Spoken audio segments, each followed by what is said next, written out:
దేవునికి స్తోత్రం కలుగును గాక. మరి పరిచర్య, మా పరిచర్య చాలా దీన పరిచర్య, బీదల మధ్యలో దొరుకుతున్న పరిచర్య.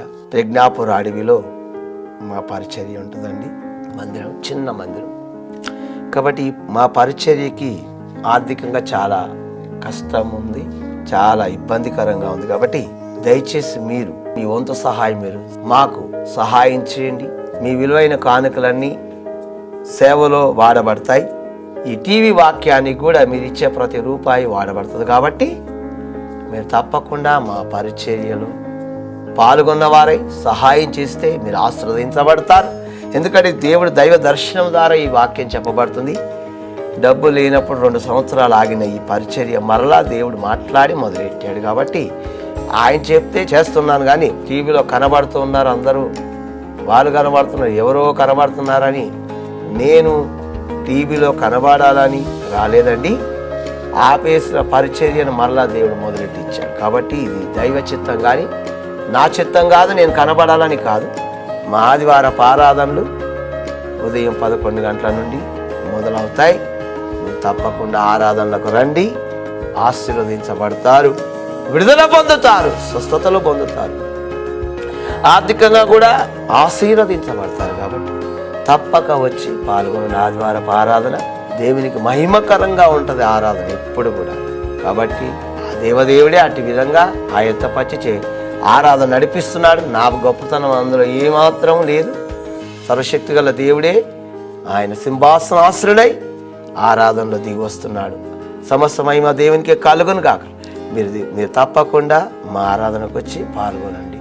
దేవుని నామానికి మహిమ కలుగును గాక. మీ యొక్క వంతు కానుకలు ఇచ్చి దేవుని మహిమపరచండి. ఆ కానుకలు తెర మీద కనబడుచున్న అకౌంట్కి మీరు పంపించండి, బ్యాంక్ అకౌంట్కి. దేవునికి మహిమ కలుగును గాక. మీ అందరికీ praise Lord. God bless you. దేవునికి స్తోత్రము, దేవునికి మహిమ కలుగును గాక. సర్వోన్నతుడైన మన దేవునికి మహిమ ఘనత ప్రభావం కలుగును గాక. వాక్యం వినడానికి కూడి వచ్చిన మీ అందరికీ కూడా నా హృదయపూర్వకమైన వందనాలండి. Praise Lord. దేవునికి స్తోత్రము కలుగును గాక. యోహాను సువార్తలో నుండి 6వ అధ్యాయము 56వ వచనాన్ని మనం చూసుకుందాం. చూడండి, పరిశుద్ధ గ్రంథాలు తెరిచి యోహాను సువార్త 6వ అధ్యాయము 56వ వచనం. నా శరీరము తిని నా రక్తము త్రాగువాడు నా యందును నేను వాని యందును నిలిచేందము. ప్రార్థన చేసుకుందాం. మహిమ కలిగిన తండ్రి, శ్రీమంతుడ వగు దేవా, నజరేయుడ వగు యేసు, నేను నీ పాదాలు మొక్కుచున్నాను. యేసు ప్రభా, నేను నీ పాదధూళి నా ప్రార్థన దయతో ఆలకించండి. నీ పరిశుద్ధ ఆత్మతో నీ సేవకుడైన నన్ను నింపి, యేసయ్య నీ పనివాడిని నన్ను అభిషేకించి వాడుకోండి. నీ బలమైన ఆత్మను కృమ్మాయించండి నాయన. పరిశుద్ధాత్మదేవ బలముగా దిగిరమని అడగొచ్చున్నాను. బలమైన నీ సన్నిధి కాంతి నా మీద మా మీద మీరు ప్రకాశింపజేయండి. గొప్ప వెలుగు చేత నీ సేవకుడైనను యేసయ్యా మీరు నింపండి. నీ బలమైన కార్యాలను జరిగించబోతున్నందుకు వందనాలు ప్రభా. బలమైన గొప్ప కార్యాలు రబాల దీరబా రీకాల రబా షారీ రబా రందాల రబా చేయబోతున్నందుకు వందనాలు తండ్రి. అయ్యా, నీ మహిమ కలిగిన కార్యాలు మీరు జరిగించండి. ప్రతి ఒక్కరి జీవితంలో గొప్ప గొప్ప అద్భుతాలు జరిగించమని అడగొచ్చున్నాను. అయ్యా, నీ పరలోక దర్శనాలు వారికి మీరు చూపించమని అడగొచ్చున్నాను ప్రభా. ఒక్కొక్కరిని మీరు తాకమని అడగొచ్చున్నాను ప్రభా. The power of Jesus is coming upon you right now. Receive the power. మహిమ గల తండ్రి, ఇప్పుడే నీ వాక్యం ద్వారా మాట్లాడి మీరే మహిమ తెచ్చుకోవాలి. ఒక్కొక్కరిని పరిశుద్ధాత్మ అగ్ని చేత యేసయ్య మీరు మండించండి. నీ బలమైన ఆత్మతో నింపండి. చెడు వ్యసనాలు, త్రాగుడు ఉన్న వారిని మీరు మార్చండి. జూదమాడి వారిని మార్చండి. రకరకాల పాప జీవితం ఉన్న వారిని మీరు మార్చండి. పరిశుద్ధ జీవితం దయచండి. వ్యభిచారాలను మార్చండి. పాప జీవితం నుండి విడిపించమని నీ వాక్యం ద్వారా మాట్లాడమని యేసయ్య నామములో అడుగుచున్నాము పరమ తండ్రి. ఆమేన్. హల్లెలూయా, హల్లెలూయా. చూడండి, ఇక్కడ దేవుని యొక్క పరిశుద్ధమైన వాక్యాన్ని మనం చూసినట్టయితే యోహాను సువార్త 6వ అధ్యాయము 27వ వచనాన్ని మనము పరిశీలించినట్లయితే చూడండి, అక్కడ యేసు ప్రభుల వారు ఆయన శిష్యులు, అక్కడ ఒక దోణి కనబడితే ఆ దోణిలో ఆయన శిష్యులు వెళ్ళిపోయారు. అక్కడ నుండి జనసమూహములు వచ్చారు, యేసుని వెతుకుతున్నారు. కనబడకపోయేసరికి అక్కడ ఇంకా కొన్ని దోణెలు ఉన్నాయి. ఆ దోణెలను ఎక్కి వారు కూడా ఆ దోణిలిక తిబెరియా నుండి కదిలి వారు యేసు ప్రభుని వెతుకుతూ కనుగొని, అయ్యా మీరు ఎక్కడికి వెళ్ళారని అడుగుచ్చు, మిమ్మల్ని వెతుకుతున్నాం అన్నప్పుడు, మీరు నన్ను ఎందుకు వెతుకుతున్నారంటే రొట్టెలు భుజించడానికి కోసము భుజించి తృప్తి పొందుట వలననే నన్ను మీరు వెతుకుతున్నారా అంటున్నాడు ప్రభుల వారు. చూసారా, హృదయ రహస్యములను ఎరిగినవాడు. తిండిబోతులై ఉండకండి, త్రాగుబోతులు తిరుగుబోతులుగా ఉండకూడదు, త్రాగుబోతులుగా ఉండకూడదు. ఇక్కడ మీరు రొట్టెల కోసమే నన్ను వెతుకుతున్నారు మీరు అని ప్రభుల వారు అంటున్నారు. మనము తిండి కోసమో ధనము కోసమో వాటి కోసము మనం ఆయనను వెతకూడదు, కానీ ఆ దేవదేవుడు మనకు కావాలని వెతకాలి. ఆయన మనతో ఉండాలి, మన హృదయంలో ఎల్లప్పుడూ వసించాలని అడగాలి. నేను ఎప్పుడు అదే అంటాను, ప్రభా మీరు నాతో ఎల్లప్పుడూ ఉండండి, నా హృదయంలో మీరు వసించండి, మీ పరిశుద్ధాత్మ నాలో ఉండాలయ్యా, నీ పరిశుద్ధాత్మ అభిషేకం నాకు కావాలని నేను ఎల్లప్పుడూ కూడా ప్రభుని అడుగుతూ ఉంటాను. ప్రభా యేసయ్యా మీరు నాకు తోడుగా ఉండండి నాయన, తండ్రి అయిన దేవుడా మీరు నాకు తోడుగా ఉండి నన్ను నడిపించండి నాయన అని నేను అడుగుతాను. ఈ లోకంలో ఏవి ఉన్నా ఏవి లేకపోయినను యేసయ్యా మీరు నాకు తోడుగా ఉండండి నాయన అని నేను అడుగుతూ ఉంటాను. కాబట్టి మనము ఆయనను వెతకాలి. We should search him. We should search Lord Jesus. ఆయనను మనం వెతకడము నేర్చుకోవాలి. చూడండి, అక్కడ 27వ వచనం, క్షయమైన ఆహారము కొరకు కష్టపడకుడి గా నిత్య జీవము కలగజేయు, అక్షయమైన ఆహారము కొరకే కష్టపడుడి, మనుష్య కుమారుడు దానిని మీకు ఇచ్చును, ఎందుకై తండ్రి అయిన దేవుడు ఆయనకు ముద్ర వేసి ఉన్నాడని చెప్పాను. హల్లెలూయా. క్షయమైన ఆహారము కొరకు కష్టపడకుడి కానీ నిత్య జీవము కలగజేయు, అక్షయమైన ఆహారము కొరకే కష్టపడుడి, మనుష్య కుమారుడు దాన్ని మీకు ఇచ్చును. చూసారా, క్షయమైన ఆహారం కోసము చాలామంది పరిగెడుతూ ఉంటారు, పిలవని పేరంటాలకు వెళ్తూ ఉంటారు, భోజనము కోసం నిలబడే వారు కూడా ఉంటారు. కానీ నిన్ను ప్రార్థనకి ఎవరు పిలవకపోయినా ఆ ప్రార్థనకి నువ్వు వెళ్ళావంటే అది నిజమైన భక్తి. పిలిస్తే వెళ్ళింది కాదు, కానీ పిలవకపోయినా నాకు దేవుడి వాక్యం కావాలని వెళ్ళి అక్కడ కూర్చొని దేవుని వాక్యం విన్నామనుకో, ఆ ప్రార్థనా కూడికలో వెళ్ళి నిన్ను పిలవకపోయినాను అది నిజమైన దేవుణ్ణి నిజంగా నువ్వు వెతుకుతున్నావని అర్థం. కొంతమంది నన్ను పిలవలేదు అది అని అంటూ ఉంటారు. కానీ దేవుని సన్నిధిలో నువ్వు ఉండాలనుకుంటే ఆయన నీకు నిత్య జీవ ఆహారం. కాబట్టి ఆ నిత్య జీవ ఆహారాన్ని వెతుకు, అక్షయమైన ఆహారాన్ని వెతుకు. క్షయమైన ఆహారము కాదు, నిత్య జీవము కలగజే అక్షయమైన ఆహారము కొరకే కష్టపడి మనుష్య కుమారుదాన్ని మీకు ఇచ్చును, ఎందుకై తండ్రి అయిన దేవుడు ఆయనకు ముద్ర వేసి ఉన్నాడని చెప్పాను. అక్షయమైన ఆహారము కోసము నీవు తండ్రి అయిన దేవుణ్ణి వెతకాలి, అప్పుడు ఆయన నీకు ఇచ్చును. హల్లెలూయా, హల్లెలూయా, గ్లోరీ టు గాడ్. చూడండి, అక్కడ నేను మీకు అప్పగించే దాన్ని ప్రభు వల్ల పొందుతుంది. ప్రభుని యేసు తను అప్పగింపబడిన రాత్రి యొక్క రొట్టెని ఎత్తుకొని కృతజ్ఞతాస్తుతులు చెల్లించి దానిని విరిచి, ఇది మీ కొరకై నా శరీరము, నన్ను జ్ఞాపకం చేసుకోవటానికై దీన్ని చేయుడని చెప్పాను. ఆ ప్రకారం భోజనం అయిన పిమ్మట ఆయన పాత్రను ఎత్తుకొని, ఈ పాత్ర నా రక్తం వల్ల నైనా కొత్త నిబంధన మీరు దీనిలోది త్రాగునప్పుడల్లా నన్ను జ్ఞాపకం చేసుకోవటానికై దీనిని చేయుడని చెప్పాను. హల్లెలూయా. భోజనమైన పిమ్మట చూసారా, ఆయన అప్పగింపబడిన రాత్రి ఒక రొట్టెని ఎత్తుకొని కృతజ్ఞతాస్తుతులు చెల్లించాడు.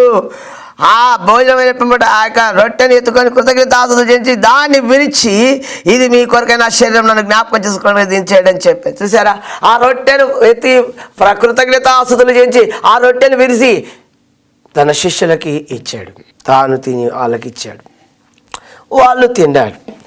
తర్వాత ఆ ప్రకారం భోజనమైన పిమ్మట ఆయన పాత్ర నువ్వు ఎత్తుకొని, ఈ పాత్ర నా రక్తం వల్ల నైనా క్రొత్త నిబంధన మీరు దీనిలో త్రాగినప్పుడల్లా ఏం చేయాలి, నన్ను జ్ఞాపకం చేసుకోండి, దీన్ని చేయడని చెప్పాను.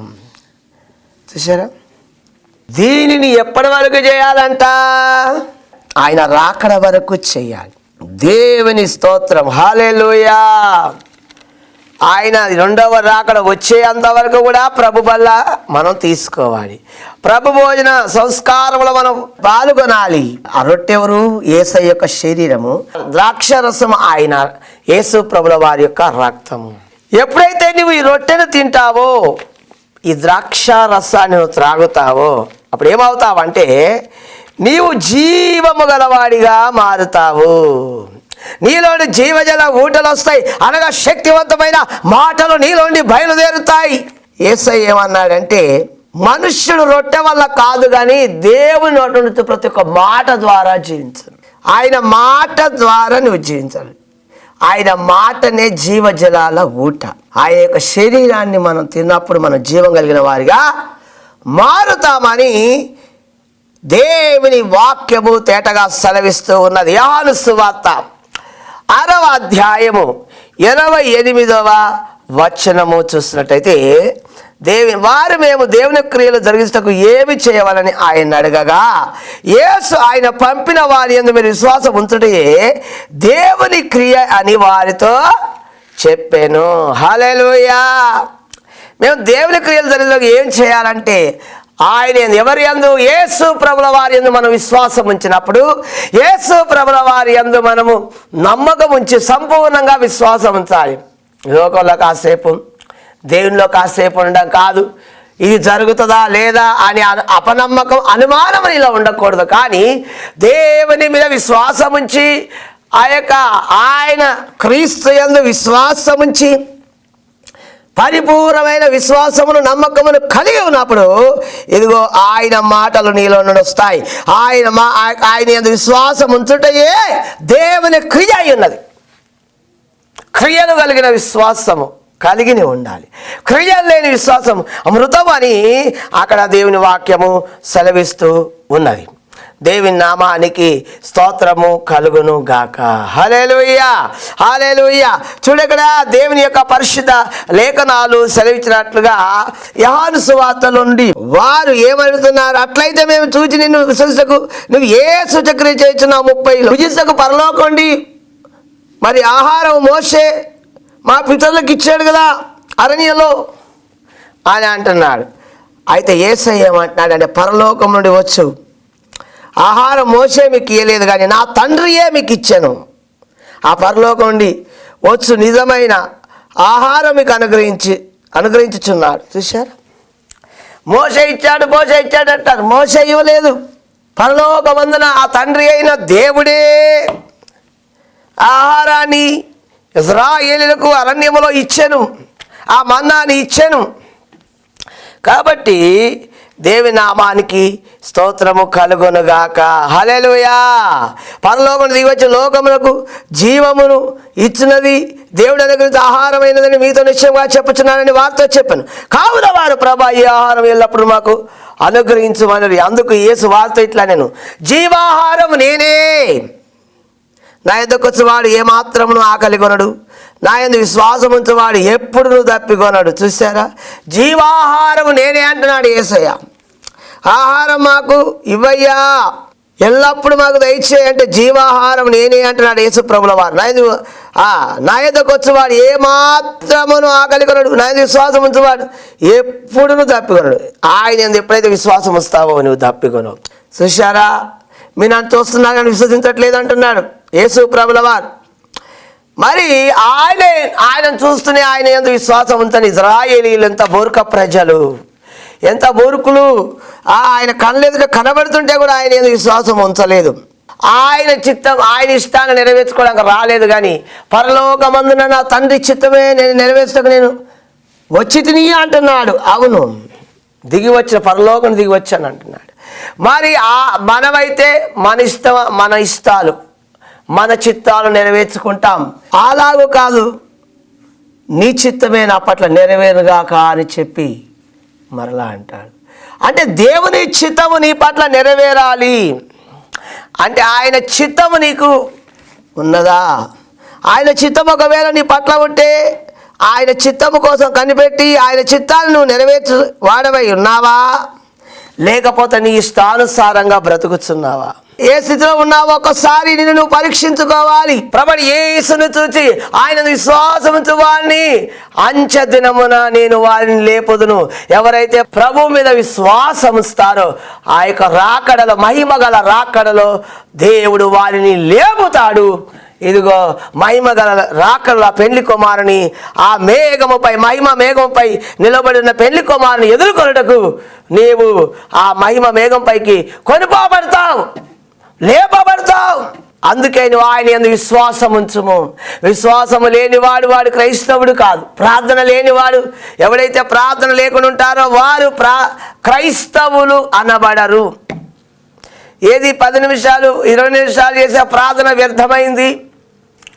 గంటల తరబడి మోకాళ్ళ ప్రార్థన చేస్తూ కన్నీరు కాచి అనేకుల కొరకై నశించబోదు ఆత్మనిమిత్తుల ప్రార్థన ప్రతి క్రైస్తవుడు చేయాలి.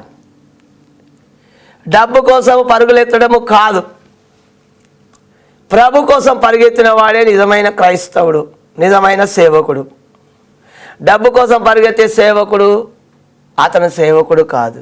చాలామంది ఇప్పుడు ఎలా ఉన్నారంటే క్రైస్తవ లోకంలో డబ్బు డబ్బు డబ్బు డబ్బు, ఎవరు డబ్బు కలిగి ఉంటారో వారికి ఎక్కువ విలువిస్తారు. డబ్బు లేని పాపం బీద పాస్టర్ వస్తే వాడిని అసలు లెక్క కూడా చేయరు. డబ్బు ఉన్న పాస్టర్ కారులో వస్తే చాలా ఆహ్వానాలు, గౌరవాలు, ఇంకా రకరకాల ఉన్నతమ స్థితిలో కూర్చోబెట్టడము, ఆ చక్కటి భోజనం, ఒక హై క్లాస్ భోజనం పెట్టడం, ఇవన్నీ ఉంటాయి. అదే ఒక బీద పాస్టర్ వస్తే అతని ఇంట్లో కూడా రానివ్వరు, గ్లాసులో మంచినీళ్ళు కూడా ఇవ్వరు. ఆ బీద పాస్టర్తోనే దేవుడు వస్తాడు, గుర్తుపెట్టుకో. అలా చేసావు అనుకో, అలా చేస్తే చాలా మంది చేస్తారు. చేసినప్పుడు ఏం జరుగుతుందంటే ఆ బీద పాస్టర్ కన్నీళ్ళు పెట్టుకొని వెళ్ళిపోతాడు, కానీ తర్వాత నీకుంటది ఉగ్రత. అందుకని నా వాక్యం వింటున్నా నీవు సేవకుడు నీ ఇంటికి వచ్చినప్పుడు బీద పాస్టర్ అయినా పాత బట్టలు వేసుకొని వచ్చినా అతన్ని నువ్వు గౌరవించాలి. నీకు ఉన్నదేదో అతనికి పెట్టాలి, ప్రార్థన చేయించుకోవాలి. నా జీవితంలో ఇలాంటి ఎన్నో జరిగాయి. అలా చేసిన వాళ్ళు చాలామంది అనుభవించారు. క్యాన్సర్ వచ్చింది ఒక ఆమెకి కేర్ చేయకపోతే. నేను వెళ్ళినప్పుడు మేము వెళ్ళిపోతున్నామని వెళ్ళిపోయింది. వారం నెల రోజుల్లో క్యాన్సర్ వచ్చింది. తర్వాత మళ్ళీ నేనే ప్రార్థన చేసి గడ్డలు కరిగిపోయాయి. ప్రభు కరిగించాడు, నేను కాదు. ఇలా ఒక్కరు కాదు, చాలామంది చేశారు. చాలామందికి చాలా శిక్ష వారి జీవితంలో వచ్చింది. నీ జీవితం సరిగా ఉండాలి, నువ్వు దేవుని కోసం బ్రతకాలి, నువ్వు దైవజనుని గౌరవించాలి. గుర్తుపెట్టుకో, it is very important in Christian life. Hallelujah. యోహాను సువార్తల నుండి చివరిగా ఒక మాట చదివి నేను ముగించేస్తాను. విశ్వసించువాడు 47వ వచనం, విశ్వసించువాడే నిత్య జీవం గలవాడు. జీవాహారం నేనే, మీ పితరులు అరణ్యంలో మన్నాను తిని చనిపోయి దీన్ని తినవాడు చావకుండాడు, పరలోకముడు దిగి వచ్చిన ఆహారం ఇదే. చూసారా, మన్నా తిన్నా ఇశ్రాయేలీయులు అరణ్యంలో చనిపోయారు, కానీ జీవాహారమైన యేసును తిన్నవారు ఎన్నడూ కూడా చనిపోరు. ఇదిగో దేవుని కోసము వారు నిత్యం ఆ యుగ యుగాలు జీవించటకు ఆయన తన కృపను, మరి ఆ ఆయన శరీరాన్ని ఆయన రక్తం త్రాగిన వారి మీద కృమ్మరించును. కాబట్టి ఆయన యొక్క జీవాహారమును భుజించాలి, మనము జీవము గలవారం అవుతాం. నా శరీరము తిని నా రక్తము త్రాగు వాడే నిత్య జీవం గలవాడు, అంతే దినము నేను వారిని లేపుతాను. మరలా చూసావా, సెకండ్ ఇది మూడోసారి, ఇది 3 సార్లు చెప్పి అన్నాడు. అంచె దినమున నేను వారిని లేపుదునని ఈ అధ్యాయం మొత్తట్లో 3 సార్లు ఉంటుంది. ఆయన శరీరం తిని ఆయన రక్తం త్రాగితే నా యందు వాడును, వాని యందు నేను ఉందమంటున్నాడు. ఇది ఎంత మంచి బంధం! యుగ యుగాలలో గొప్ప అనురాగాల బంధం ఇది. ప్రభువుకు మనకు మధ్యలో ఉన్న బంధం. ఆయన రక్తం త్రాగి ఆయన శరీరం తింటేనంట ఆయనతో మనం ఎల్లప్పుడూ ఉంటామంట, ఆయన మనలో ఉంటాడంట. అబ్బా, చక్కటి అనుబంధము. కాబట్టి ఇక్కడ నుండి వాక్యం అయోగ్యంగా ప్రభు వల్ల తీసుకోకు, యోగ్యంగా అనగా జీవితాన్ని సరి చేసుకొని తినాలి. ప్రార్థన చేసుకుందాం. మహిమగల తండ్రి, జీవాధిపతిమైన ప్రభా, సర్వోన్నతుడమైన మా తండ్రి, యేసు నామములో పవిత్రాత్మ కార్యపం. జీవాధిపతిమైన నా తండ్రి, నీకు వందనాలు యేసయ్య. నీ బలమైన పరిశుద్ధాత్మ కృపడతాడు బాబా జీసస్. మహిమగల దేవా, జీవాహారం నేనే అంటున్న దేవాస్తుంది. అయ్యా, నా శరీరము తిని నా రక్తము త్రాగువారే జీవము గలవారు అవుతారంటున్న దేవాస్తోత్రాలు. అంచెదను నేను వారిని లేపుదును అంటున్న దేవాస్తోత్రాలు. అయా, ప్రతి ఒక్క బిడ్డ ప్రభా, నమ్మిన వారు, బాప్తిజం తీసుకున్నవారు ప్రభు బలిలో పాల్గొనే కృపను దయచేయండి. పరిశుద్ధాత్మతో వారు నింపండి ప్రభా. అనేక చీకటి శక్తులను, దయ్యములను యేసు శక్తి గల నామములో బంధిస్తున్నాను. యేసు అధికార గల నామములో వాటి కాల్చివేస్తున్నాను. అగ్గిరాబా తురామాంకర గ్లోరీ బాబా. పరిశుద్ధాత్మ దిగిరా దిగిరా దిగిరా. నీ బలమైన ఆత్మ ప్రతి బిడ్డ మీద మీరు కృమ్మరించండి నాయన. ప్రతి ఒక్కరిని జీవం గలవారుగా మీరు తీర్చిదిద్దమని వేడుకొని వచ్చినాడు. నీ బలమైన పరిశుద్ధాత్మ అగ్నితో మండించమని అడుగుతున్నాడు ప్రభా.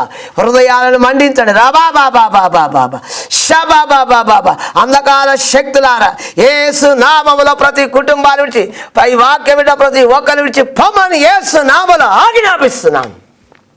చేతబడి బాణవతి మంత్రశక్తులారా, ప్రతి ఒక్క బిడ్డను విడిచి పొమ్మని యేసు నామములో ఆజ్ఞాపిస్తున్నాను. అనేక సంవత్సరాలు కూడా పీడిస్తున్న దురాత్మలారా, ప్రతి బిడ్డను విడిచి పో యేసు నామములో. యేసు నామములో ఆజ్ఞాపిస్తున్నాను, పో దురాత్మలారా, చీకటి శక్తులారా, యేసు క్రీస్తు నామములో కాల్చివేస్తున్నాను. యేసయ్యా, నీకు వందనాలు ప్రభా. సంపూర్ణమైన విడుదల దయచేయండి. పక్షవాయు రోగులు మీరు ముట్టండి, క్యాన్సర్ రోగులు మీరు ముట్టండి ప్రభా. ఎయిడ్స్ వ్యాధులను మీరు ముట్టి బాగు చేయబడుతున్నాడు.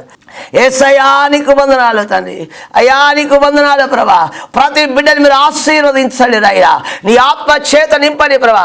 ప్రకాశం దేవుడు దీవిస్తూ ఉన్నాడు. Thank you Lord Jesus. రబా బాబా, నేను సమస్యలు, అనేక సమస్యలతో బాధపడుతున్నావు. సమస్యల నుండి దేవుడు విడిపించబోతున్నాడు మాట్లాడుచున్నాడు.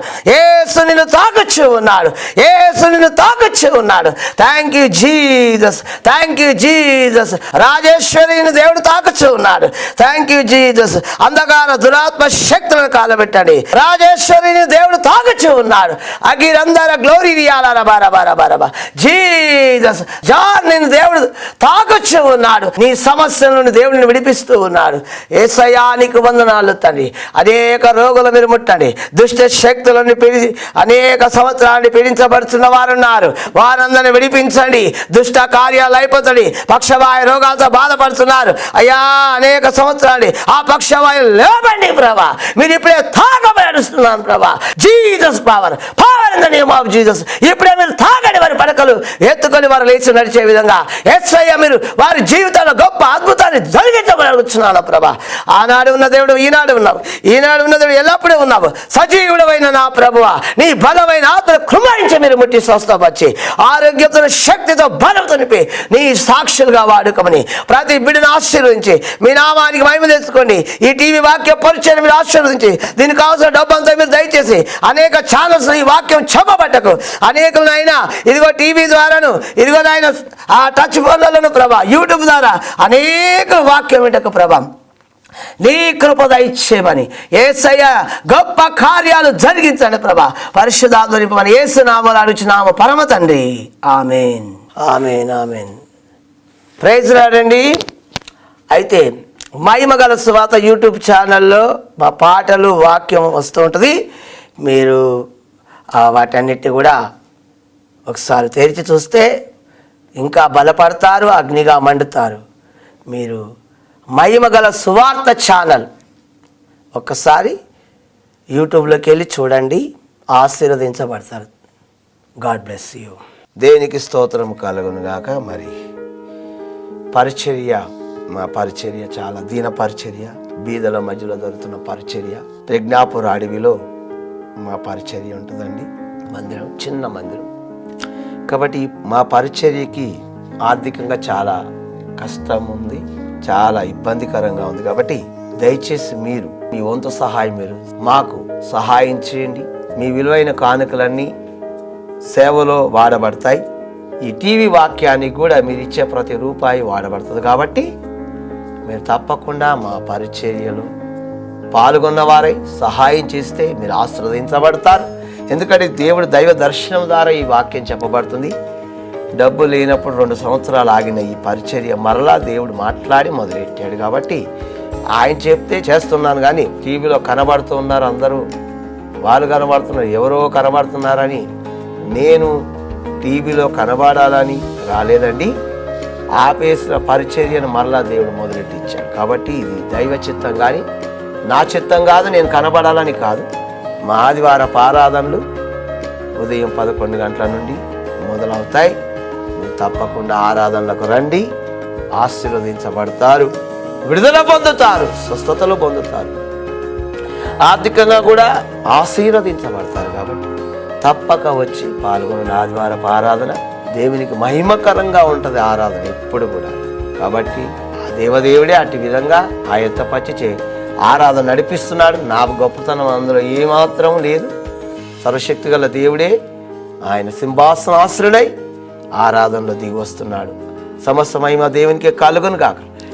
మీరు తప్పకుండా మా ఆరాధనకు వచ్చి పాల్గొనండి. దేవుని నామానికి మహిమ కలుగును గాక. మీ యొక్క వంతు కానుకలు ఇచ్చి దేవుని మహిమపరచండి. ఆ కానుకలు తెర మీద కనబడుచున్న అకౌంట్కి మీరు పంపించండి, బ్యాంక్ అకౌంట్కి. దేవునికి మహిమ కలుగును గాక. మీ అందరికీ praise Lord. God bless you. యేసుక్రీస్తు కృపా మందిరం ప్రతి ఆదివారం మా ఆరాధన సమయంలో ఉదయం 11 గంటలకు జరుగును. బ్రదర్ డేవిడ్ రాజు గారిచే వాక్యం అందించబడును. తదుపరి రోగుల కొరకు, కుటుంబ సమస్యల కొరకు ప్రత్యేకంగా ప్రార్థించెదరు. మా అడ్రస్ తెలంగాణ మైనారిటీ స్కూల్ వెనుక గుండన్నపల్లె కాలనీ, రింగ్ రోడ్ సమీపంన, ప్రజ్ఞాపూర్, గజ్వేల్ మండలం, సిద్దిపేట జిల్లా. Pin code 502311. మా ఫోన్ నంబర్ 9705776842.